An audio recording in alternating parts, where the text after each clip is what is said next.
जो हमारा नैतिक दिशा सूचक है राजनीतिक क्षेत्रों में, सामाजिक क्षेत्रों में, व्यापारिक क्षेत्रों में, वो भी कहीं ना कहीं मध्यम पड़ रहा है। तो ज़रूरी है कि हम करुणा के प्रकाश को जगमगाएं, करुणा की चिंगारी को जगाएं। Let us ignite the spark of compassion, let us globalize compassion. हमारा पैमाना एकदम साफ होना चाहिए कि समाज का जो बच्चा, आखिरी बच्चा है, दुनिया के सबसे गरीब देश में, सबसे गरीब परिवार में, सबसे वंचित परिवार में जन्म लेकर अपना बचपन नहीं जी पा रहा है, जिन बच्चों को ज़मीन पर रहते हुए भी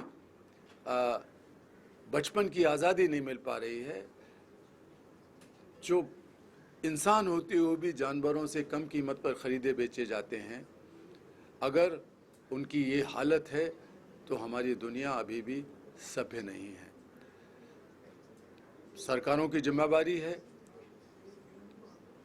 कि जो नीतियां बने वो बचपन केंद्रित नीतियां, चाइल्ड फ्रेंडली, बचपन के साथ दोस्ताना रिश्ता रखने वाली नीतियां बने, उन नीतियों को लागू किया जाए। Nilesh Bhai was here.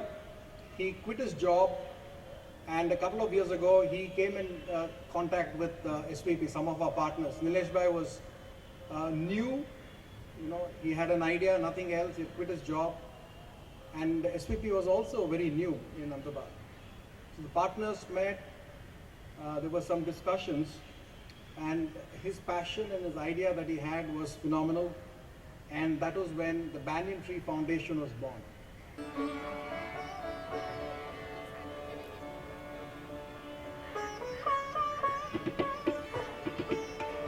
मेरा सौभाग्य है कि गांधी जी के इस पुण्य भूमि पर मैं मौजूद हूँ। हमें करुणा का वैश्वीकरण करना चाहिए।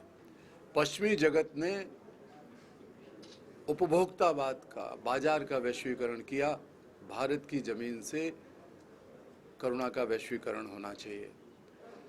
We live in a world which is so fragile, so broken,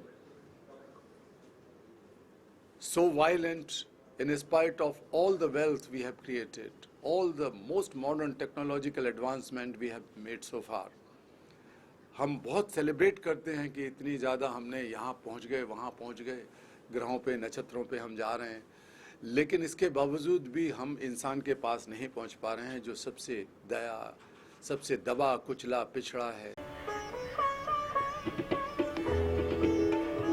cameraman Harshad Ranasaniya સાથે અશ્વિન લિંબાચિયા, ભારત મિરર, અમદાવાદ।